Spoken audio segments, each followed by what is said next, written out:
Sometimes the people treated like they don't belong are the very people holding the truth that can destroy everything.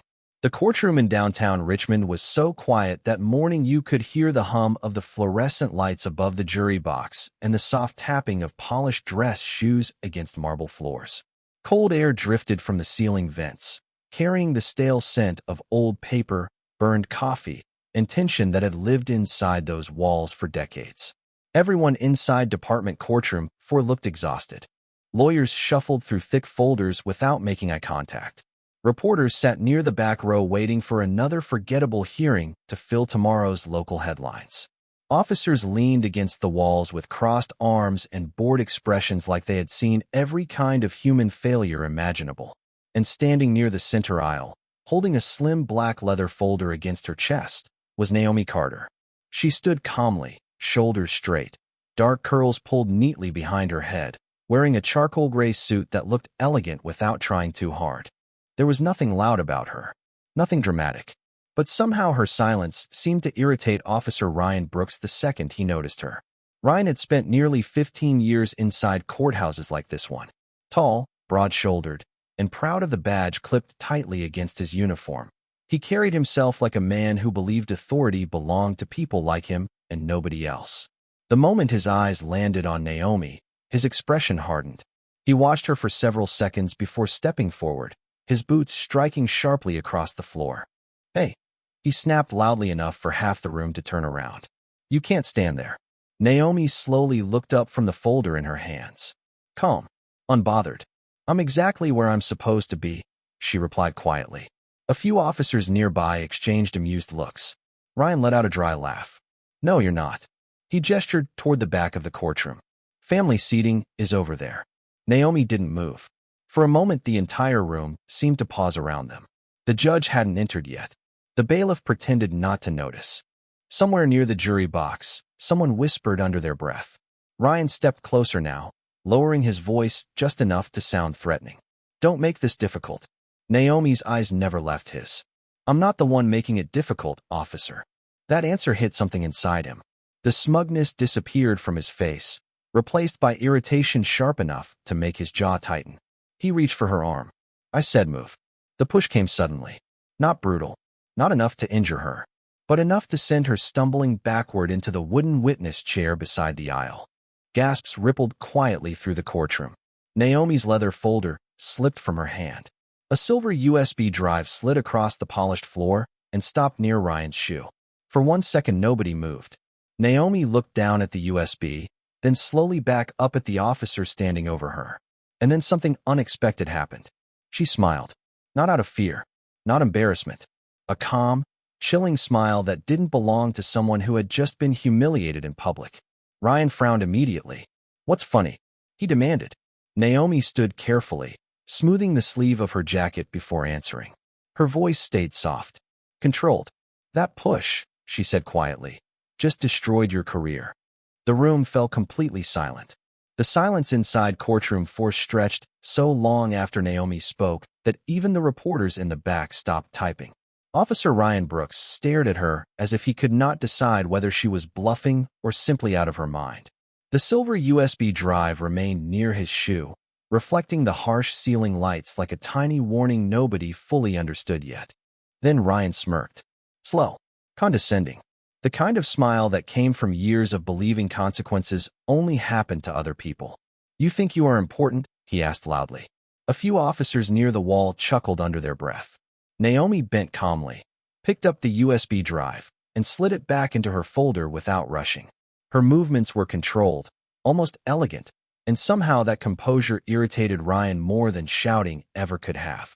"I think," Naomi answered quietly, "that you should have listened before putting your hands on me." Ryan laughed harder this time. "Listen to what?" Another complaint. He looked around the courtroom as if inviting the crowd into the joke. Everybody has a complaint these days. More uncomfortable laughter followed, though weaker now. The energy in the room had started to shift. People were noticing something strange about Naomi Carter. She did not look embarrassed. She did not look shaken.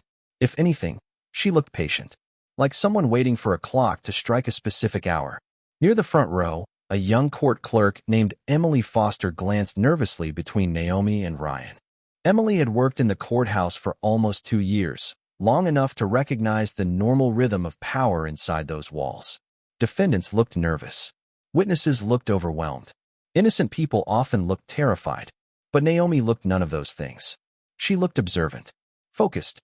Every few seconds her eyes drifted across the room, quietly studying faces, exits, cameras, even the officers standing near the side doors. Ryan noticed it too. "You looking for somebody?" he asked. Naomi answered immediately. "I already found who I came for." The comment landed strangely. The officers stopped smiling. Ryan folded his arms tightly across his chest. "You know what your problem is?" he said. "People like you walk in here thinking rules do not apply to you." Naomi tilted her head slightly. "People like me?" For the first time, Ryan hesitated. Just for a second. But his pride pushed him forward anyway. "Do not twist my words." Naomi nodded slowly, though the look in her eyes suggested she understood exactly what he meant. Across the courtroom, the heavy wooden doors finally opened and Judge Harold Whitmore entered wearing his black robe, silver hair neatly combed back, expression already exhausted before the hearing had even started. Everyone rose except Naomi, not because she refused, because she was still watching Ryan. Judge Whitmore stopped halfway to the bench. "What is going on here?" Ryan answered before anyone else could speak.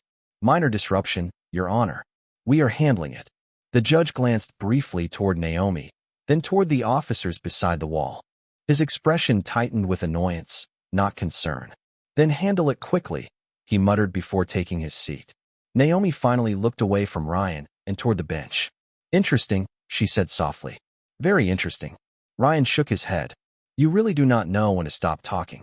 But Naomi barely seemed to hear him anymore. Her eyes moved toward the back corner of the courtroom where a tall man in a dark navy suit had just quietly entered through a side door. Most people never noticed him.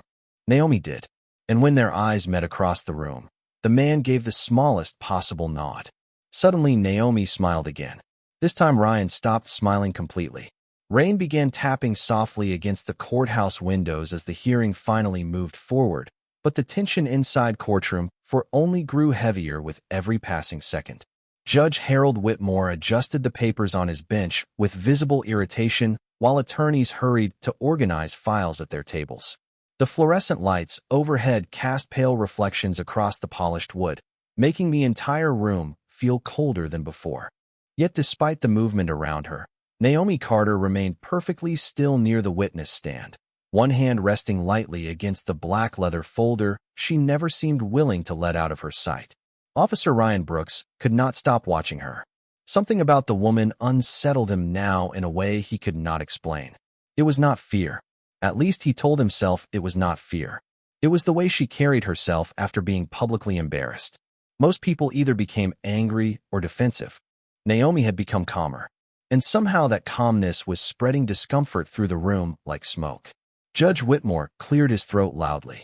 "Can we proceed without further interruptions?" he asked impatiently. "Yes, Your Honor," Ryan answered quickly before glancing back toward Naomi. "Everything is under control." Naomi quietly repeated the words to herself. Under control. A faint smile touched the corner of her mouth again. Emily Foster noticed it immediately. Sitting behind the clerk desk, she felt a nervous chill crawl down her spine. She had worked around powerful attorneys, federal agents, and senior judges before. Naomi reminded her of none of them. There was something quieter about her authority, more dangerous because it did not need to announce itself. Across the courtroom, the tall man in the navy suit remained standing near the rear exit, hands folded calmly in front of him.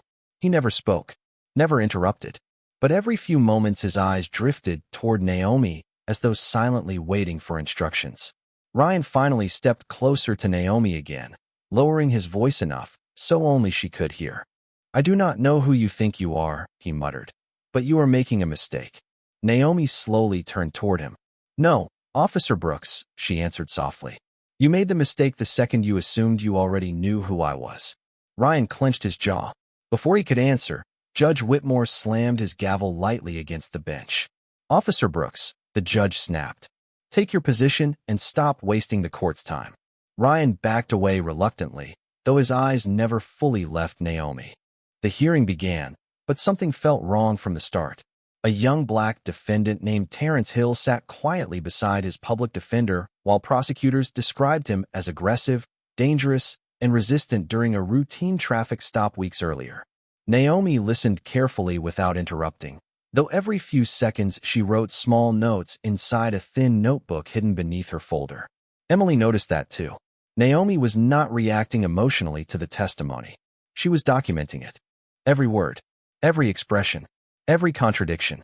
Then came the moment that changed the atmosphere completely. One of the prosecutors referenced missing security footage from the arrest. Ryan immediately looked away. Judge Whitmore cleared his throat too quickly, and for the first time since entering the courtroom, Naomi leaned forward with visible interest. The silence that followed lasted barely 3 seconds, but it was enough. Enough for Naomi to notice the panic hidden behind Ryan's eyes. Enough for Emily to realize something much larger was happening inside that courtroom. Naomi slowly closed her notebook. "There it is," she whispered under her breath.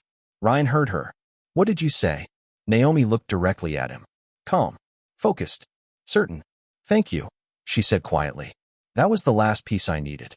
The rain outside grew heavier, streaking across the courthouse windows in long gray lines while tension settled deeper into the room like a storm nobody could escape.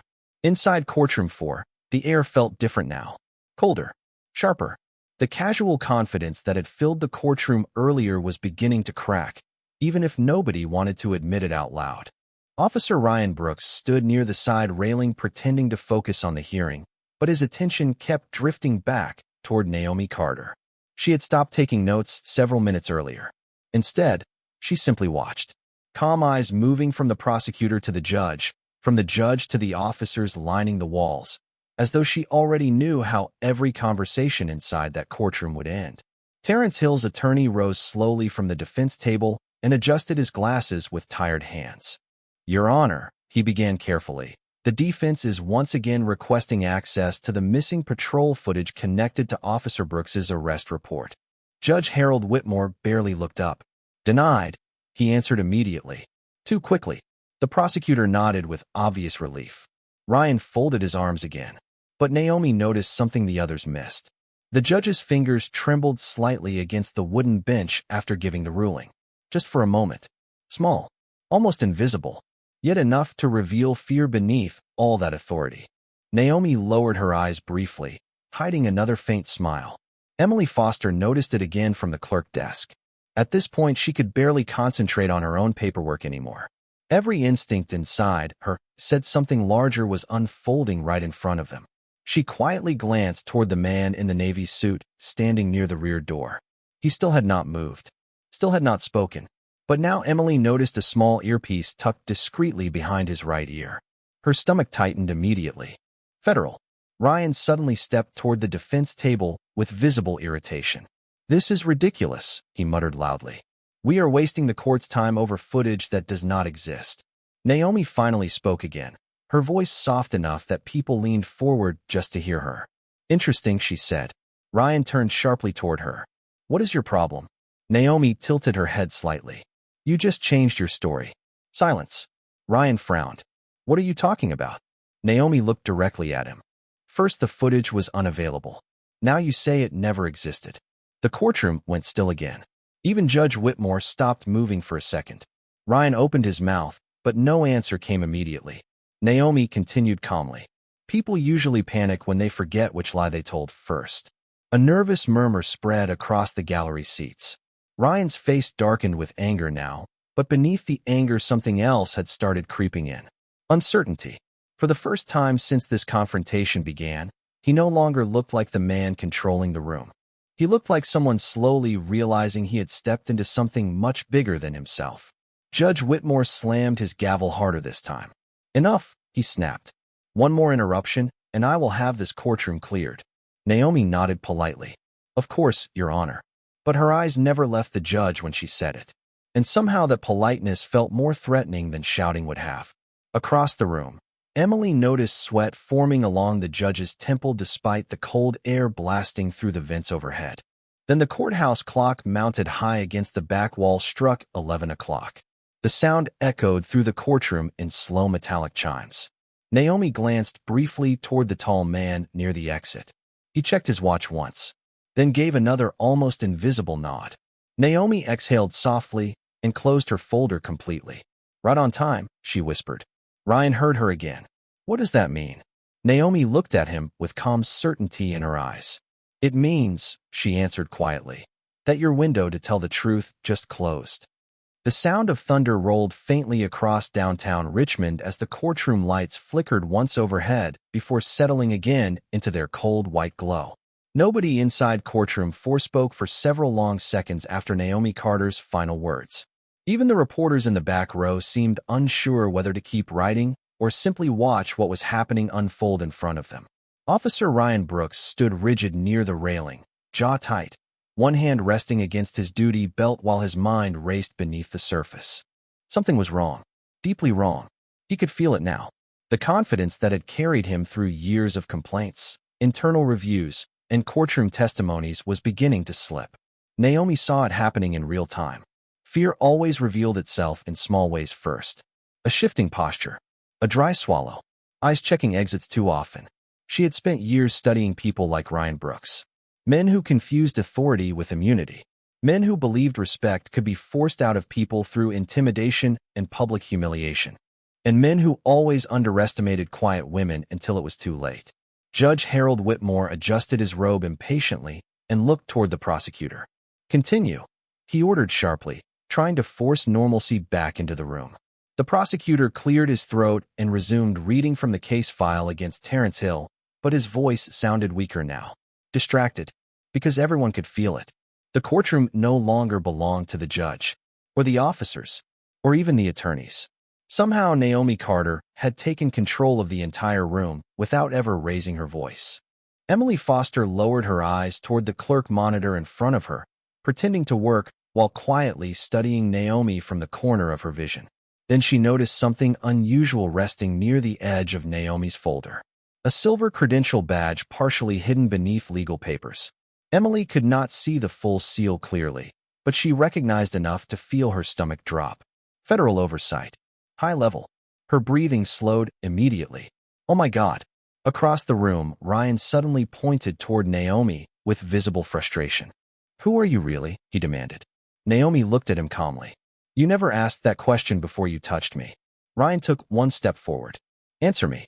The tall man in the navy suit near the exit finally moved for the first time all morning. One quiet step forward. That was all. Yet every officer near the wall instantly noticed him. Ryan did too. You stay out of this, he snapped toward the man. But the stranger ignored him completely. His attention stayed on Naomi. Waiting. Judge Whitmore slammed his gavel again. Officer Brooks, stand down immediately. But his voice lacked authority now. It sounded nervous. Naomi slowly reached into her folder and removed the silver USB drive from earlier. The tiny device rested between her fingers like something harmless. Yet the moment Ryan saw it, color drained slightly from his face. Naomi noticed immediately. You recognize this? She asked softly. Ryan forced a laugh that sounded painfully fake. It is a flash drive. Correct, Naomi replied. It is also the reason 3 federal departments have spent 11 months monitoring this courthouse. Silence crashed through the room. Complete silence. The prosecutor froze mid-sentence. Emily stopped breathing for a second. Even Judge Whitmore looked stunned before quickly trying to hide it behind anger. What kind of game is this? The judge barked. Naomi turned toward him slowly. This is not a game, Your Honor. Her voice remained calm, but now every word carried weight heavy enough to silence the room instantly. This is an active corruption investigation. Ryan stepped backward without realizing he was doing it. Naomi watched him carefully. You thought nobody important was paying attention, she continued quietly. That was your first mistake. Then she looked toward the tall man near the exit and gave a small nod. The man immediately reached for the inside pocket of his suit jacket. And suddenly, every officer in the courtroom straightened at once. The moment the man in the navy suit reached inside his jacket, every conversation inside courtroom died instantly. Officers along the walls straightened their posture without thinking. The prosecutor slowly lowered his papers.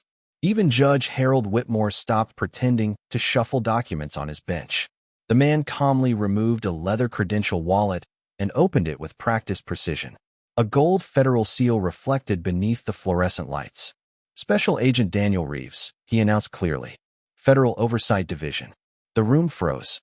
Naomi Carter remained completely still beside the witness stand, one hand resting lightly against her folder while the storm outside rattled softly against the courthouse windows. Officer Ryan Brooks stared at the federal badge like his brain refused to process what he was seeing. "No," he muttered under his breath. Daniel Reeves continued calmly. At approximately 11 o'clock this morning, this courtroom officially entered the final stage of an ongoing federal corruption investigation involving evidence tampering, civil rights violations, suppression of police misconduct reports, and coordinated obstruction of justice. The words landed like concrete. Nobody moved. Nobody even coughed. Judge Whitmore forced a laugh that sounded painfully hollow. "This is absurd," he snapped. "You cannot walk into my courtroom making outrageous accusations without authorization." Naomi finally stepped forward slowly, her heels echoing softly against the marble floor. Then, for the first time all morning, she reached inside her jacket and revealed her own credentials. The silver badge unfolded beneath the courtroom lights with unmistakable authority. Emily Foster covered her mouth in shock the second she saw the federal insignia beneath Naomi's name. Director Naomi Carter. Senior Federal Oversight Division. Ryan Brooks went pale. Naomi looked directly at the judge. "Authorization was signed 9 months ago, Your Honor." Silence swallowed the courtroom whole. Naomi's voice remained calm, almost gentle, which somehow made the moment even more terrifying. "For 11 months my team has monitored misconduct complaints connected to this courthouse, including missing evidence, altered reports, unlawful arrests, and intimidation of witnesses." Ryan shook his head immediately. "This is insane," he said loudly.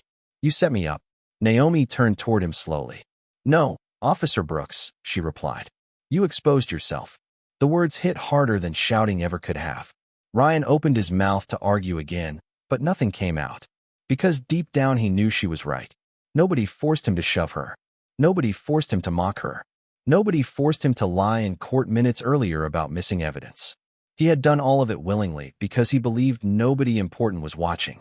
Daniel Reeves stepped toward the prosecution table and placed a thick classified folder onto the polished wood surface. "Inside this file," he said evenly, "are documented complaints against Officer Brooks spanning 6 years, including multiple sealed incidents involving excessive force allegations and witness intimidation."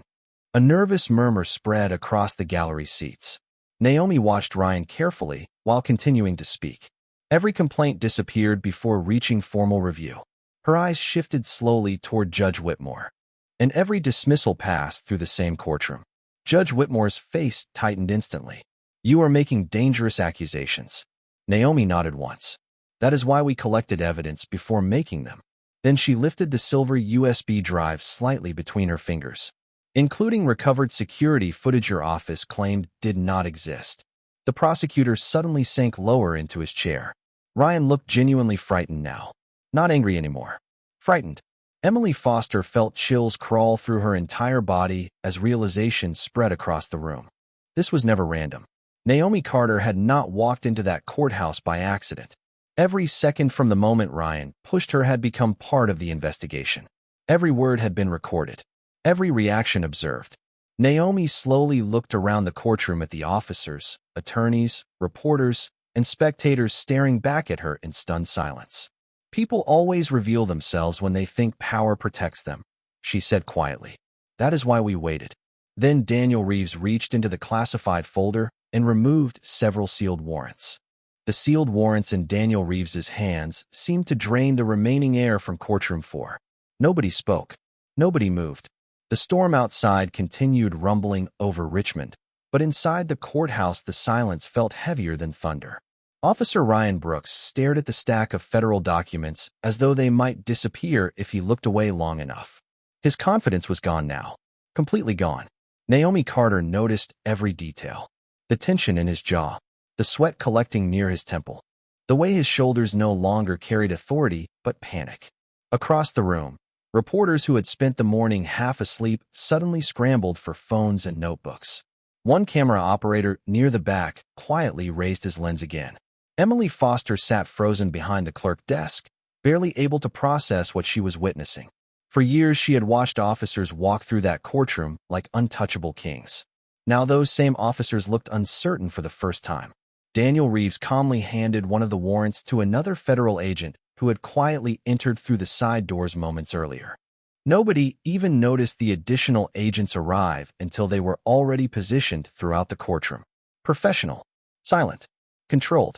Judge Harold Whitmore rose abruptly from his bench, anger and fear colliding across his face. "This hearing is over," he snapped loudly. "Everybody out. Right now." But Daniel Reeves did not move. "Respectfully, Your Honor," he replied evenly. "You no longer have authority over this proceeding." The words hit like ice water.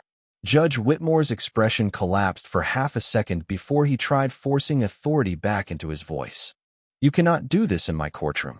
Naomi looked at him calmly.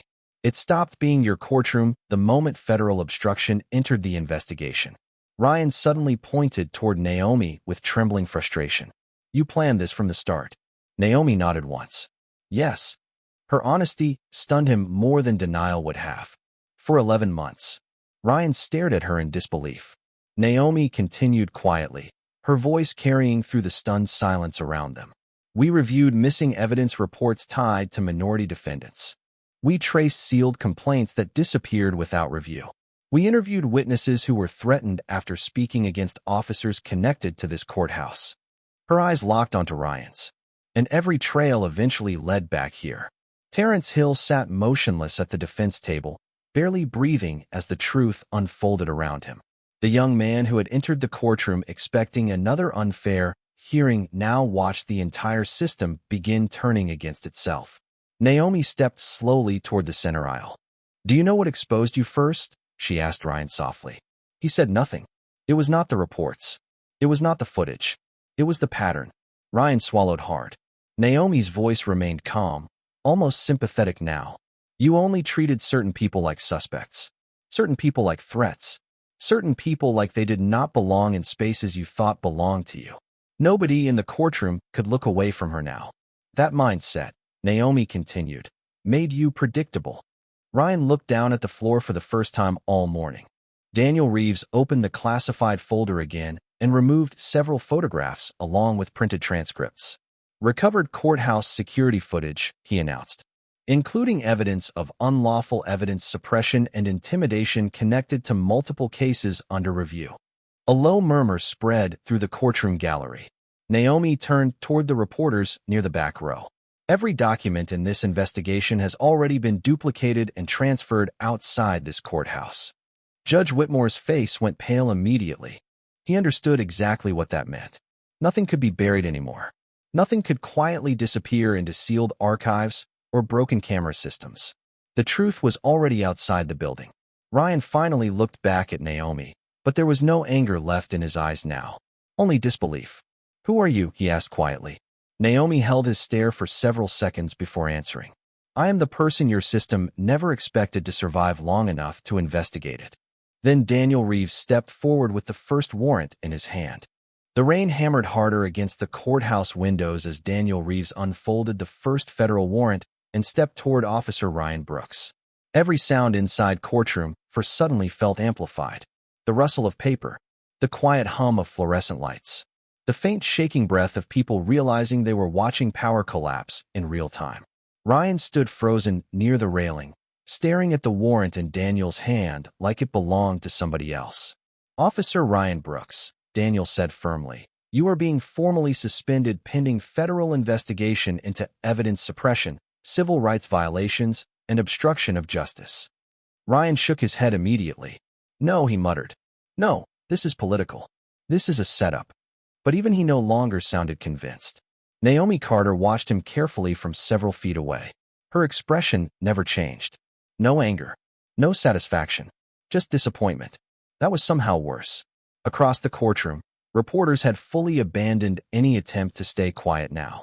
Pens scratched rapidly across notebooks while phones recorded every second. The story that was supposed to be another routine hearing had transformed into something nobody in Richmond would stop talking about for years. Judge Harold Whitmore gripped the edges of his bench tightly. "This is unlawful," he snapped toward Naomi. "You manipulated this courtroom." Naomi calmly turned toward him.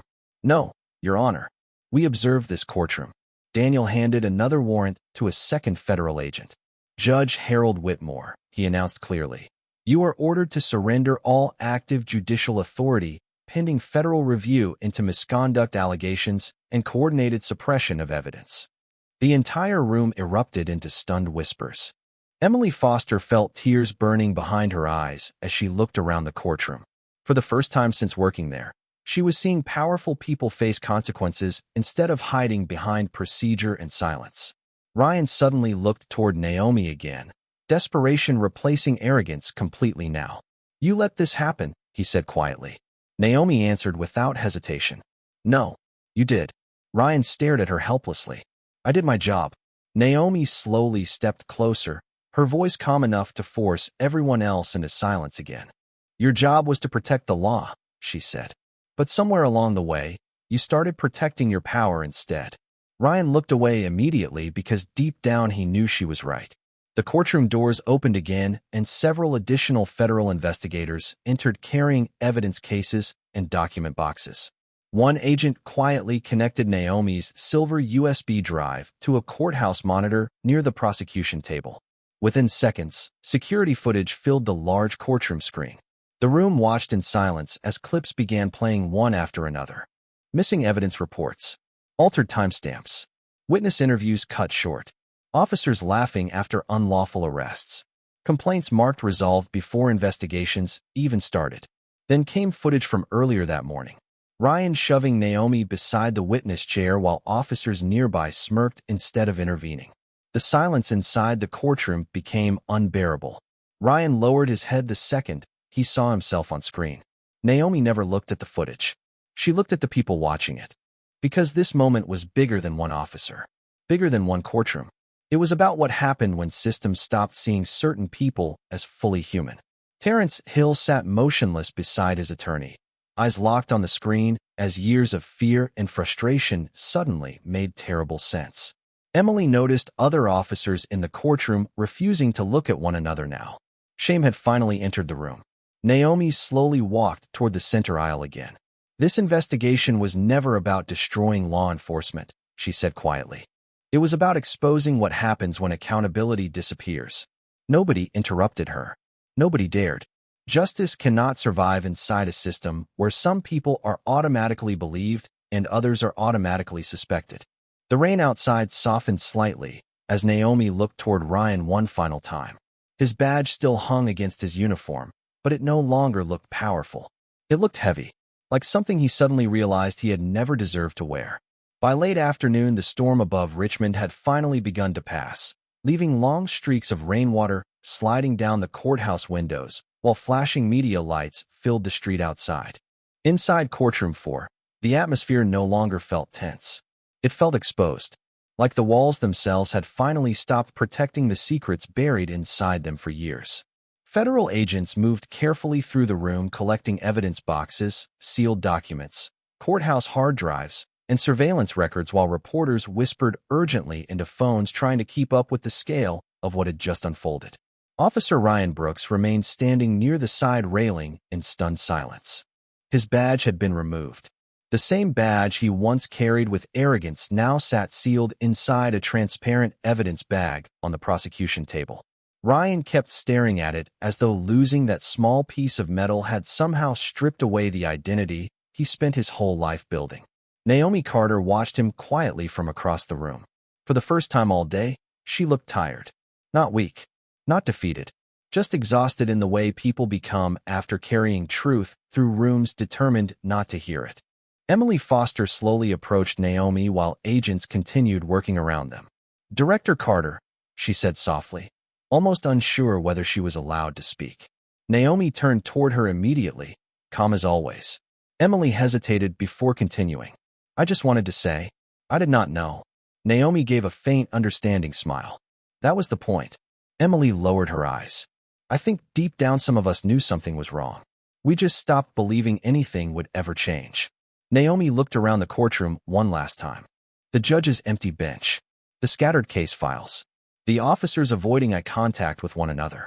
Systems only stay broken when silence becomes more comfortable than truth, she said quietly.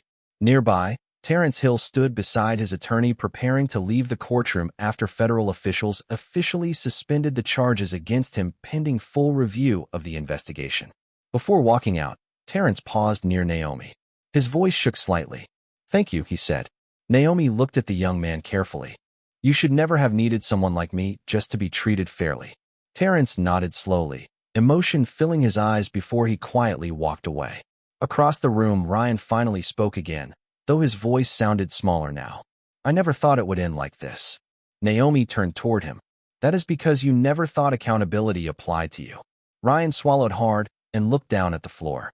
"I thought I was protecting order." Naomi stepped closer, though her tone never lost its calm control. "Order without justice is not protection," she said. "It is fear wearing a uniform." Ryan could not answer her because somewhere deep inside himself he understood she was right. Daniel Reeves approached Naomi holding the final evidence case. "The transport team is ready," he informed her quietly. Naomi nodded once. Then she took one final slow look around courtroom 4. Hours earlier she had entered that room as someone dismissed, underestimated, and publicly humiliated. Now the entire system that tried to diminish her stood exposed beneath the weight of its own actions. But Naomi felt no triumph, only clarity, because this story had never been about revenge. It was about truth surviving long enough to be heard. As Naomi walked toward the courthouse exit, reporters outside immediately surged forward behind police barricades while camera flashes lit up the wet pavement. Yet she never stopped walking, never looked back. Behind her, federal agents continued escorting evidence out of the building while courthouse employees stood frozen beneath the realization that the old system protecting corruption had finally cracked open. Naomi paused only once at the top of the courthouse steps as cool evening air drifted through the city. Then she quietly said the words nobody inside that courtroom would ever forget. "The most dangerous thing about power is how quickly it forgets the humanity of the people beneath it." And somewhere behind her, inside the courthouse that once ignored voices like hers, silence finally sounded different.